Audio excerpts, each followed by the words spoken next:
the dark night of the soul is a period of crisis in a person's life. Is it in that moment that our soul cracks open and despair takes over?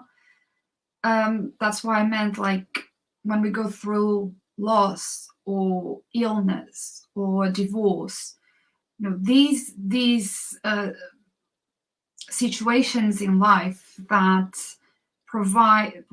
are like a crisis and traumatic.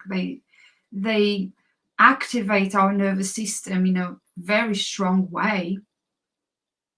These are moments that our soul cracks open, that we lose the floor beneath our feet, and then we go through this period of the dark night of the soul. It's, like the period that we often feel that we no longer know who we are, why we are here,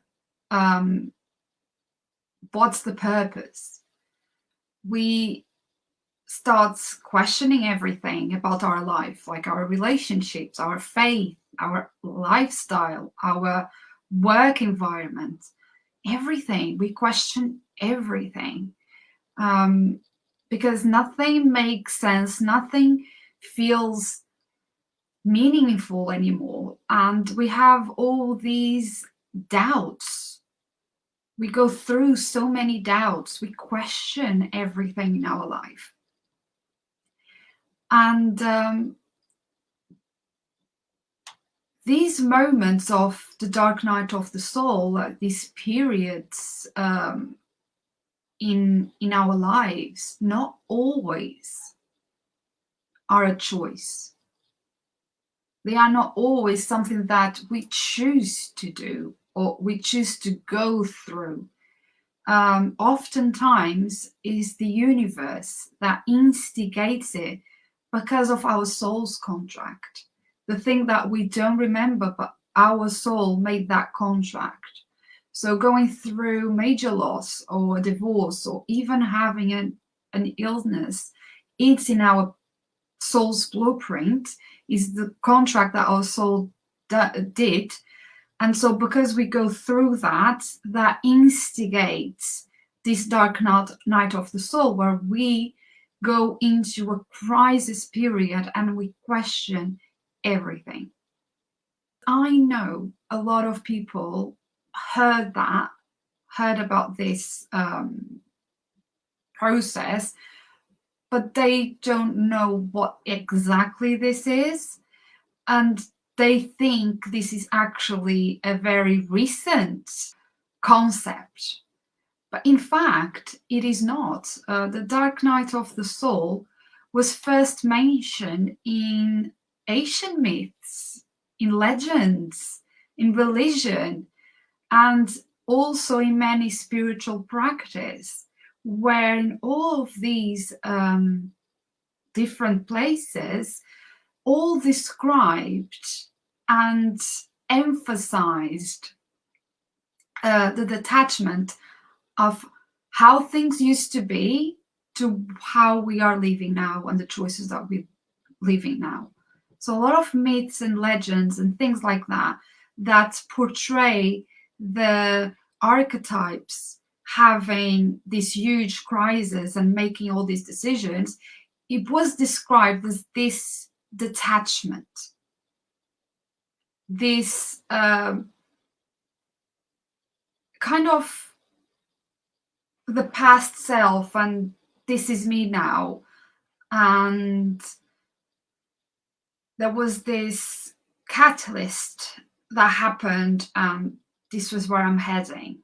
It's like the hero story, where the character or the archetype went through something major in their lives, and then they have this period of crisis, and then they kind of rebirth as a different person or a different strength,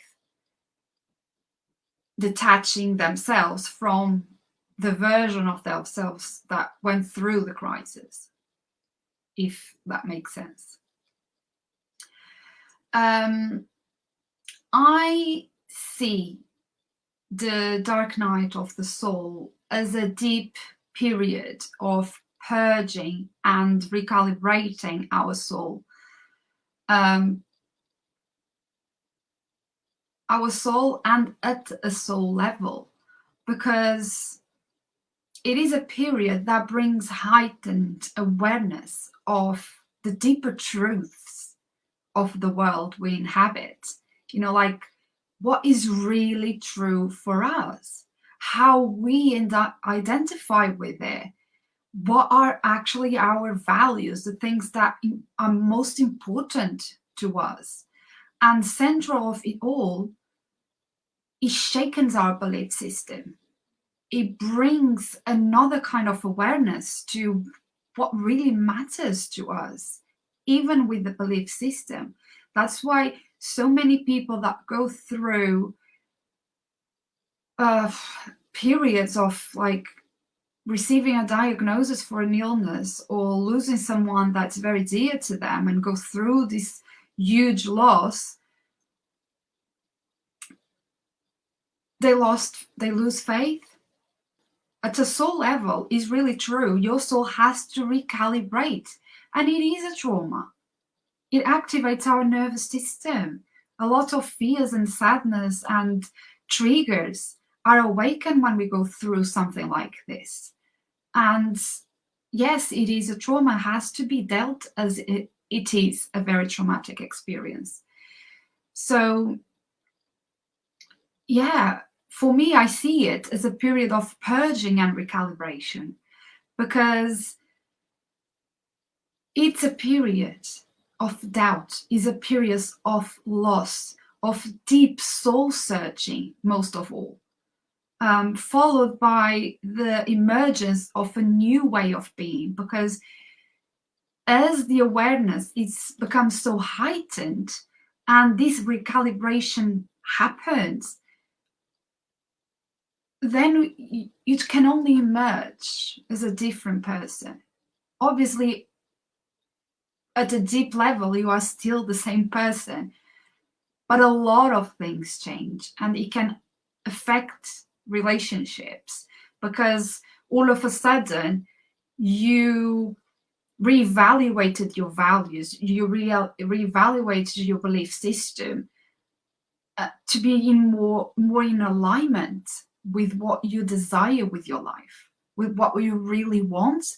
And that can make people feel uncomfortable around you. Like, okay, that person, like this friend or this partner or whatever, like changed so much, I can't recognize them, because there were things that you all of a sudden realize that you've been doing, perhaps being a people pleaser, or not having your boundaries set and things like that.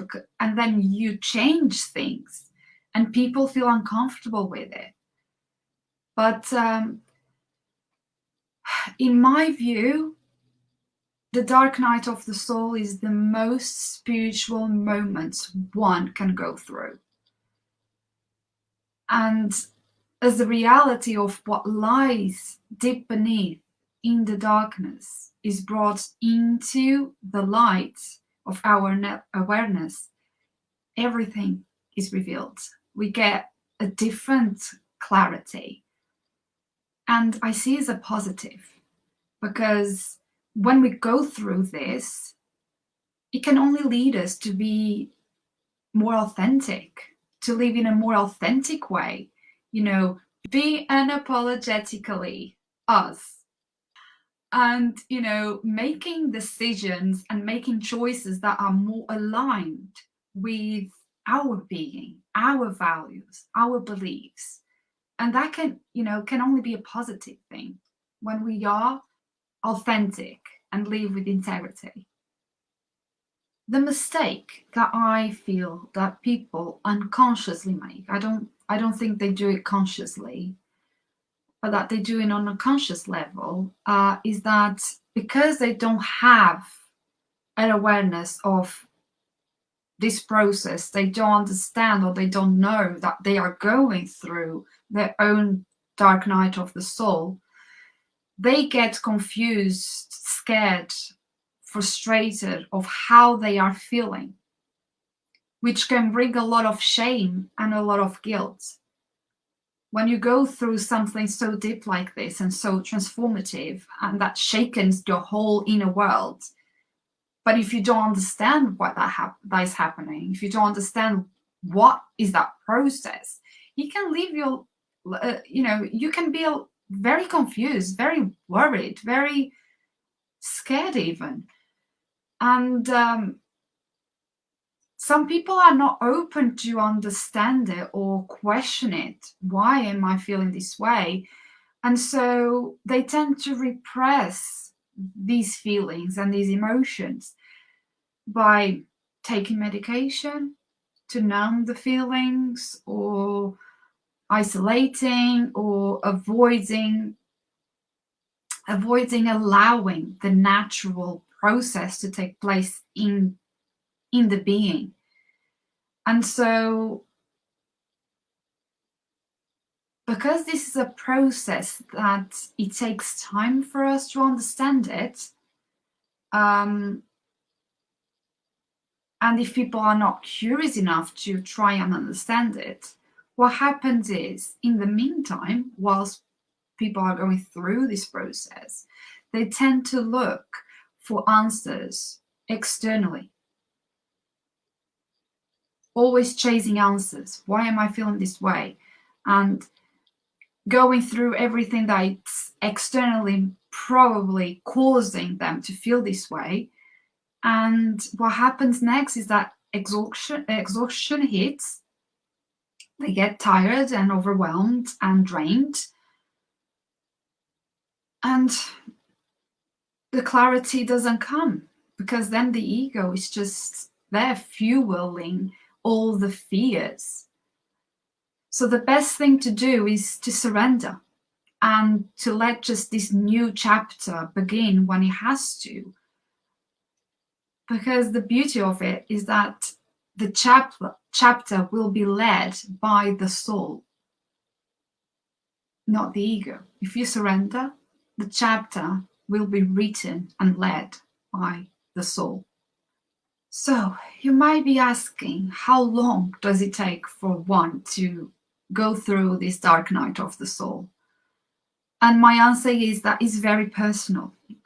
It can take 1 week, it can take months, a year, or even several years. It depends on the individual circumstances, and also how the person works with it, how the person question and have this awareness and works through it.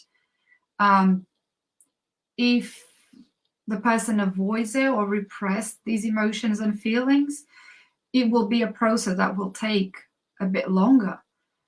Being more open and working through it allows it to, just flow and hopefully not last as long. I see it like a metamorphosis process. Like, you go within in the dark, and then you kind of transform and you grow in this container until you are ready to break the cocoon and be renewed, be this new being, stronger, wiser, freer. Because the soul needs to shed what no longer needs. It needs to shed things that might be distracting you from living a life that is more authentic, that's happier, that it's better. But we are so distracted with so many things, we don't even see it until we are shaken up at a soul level. Our soul cracks open, and you have no other choice but looking into these things that might be distracting us from living a soul-led life and following our mission, our soul's mission in this lifetime. And when we grow spiritually, it influences our external lives. You know, people and places, you might find that no longer fit. And again, ways of living and values. And as our ego retreats, when you surrender, your ego will retreat and our soul will lead. And that will allow you to identify what no longer aligns with you, with what you find meaningful and important and that matters, and what you desire for your life going forwards. But that needs to come from a place of the soul leading the way, not the ego. And this process, the dark night of the soul, allows that. And he allows as well some gifts. As I mentioned in the beginning, there are some gifts, some alchemized treasures that come from going through a dark night of the soul, that are positive, you know, that are positive. One of the things is it offers space to cut through what no longer is important in your life. You reevaluate your priorities, your life, really. You reevaluate your life. Because most times we think we have certain values, certain beliefs, and that we want to manifest or have these goals of certain things in our life based on what society expects of us, based on fear of missing out, based on because someone has those goals, someone else, a friend, a neighbor, a family member has those goals or are achieving certain things, we feel we have to do the same. But when we go through this process of the dark nights of the soul and we really tap into what is important at the soul level for us, we are able to see through that. We are able to see through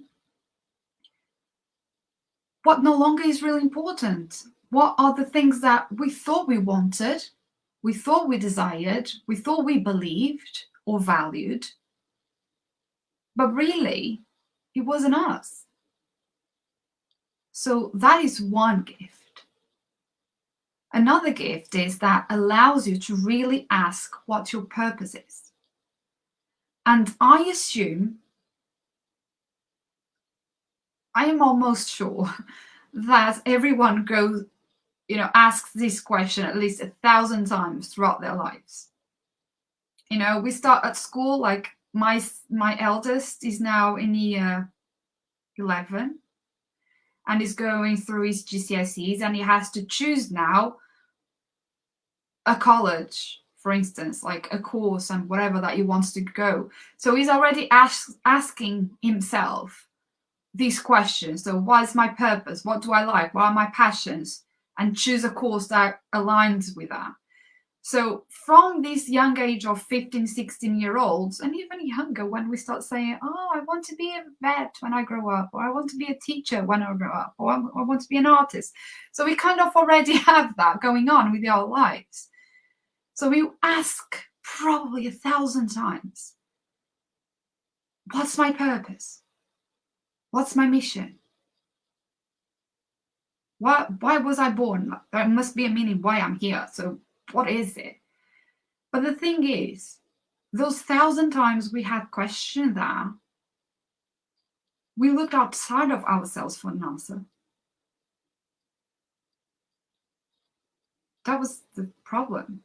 Or I wouldn't say it's a problem, but that's the thing. We ask that and we look for it outside of ourselves. We do these quizzes, to see our personality and our passions, to choose a course, to choose a college. And we even ask our teachers and our parents and what our friends think of us and all of these things. But when you go through the dark night of the soul, for the first time in your life, you ask the same question, but only this time you ask it directly to your soul,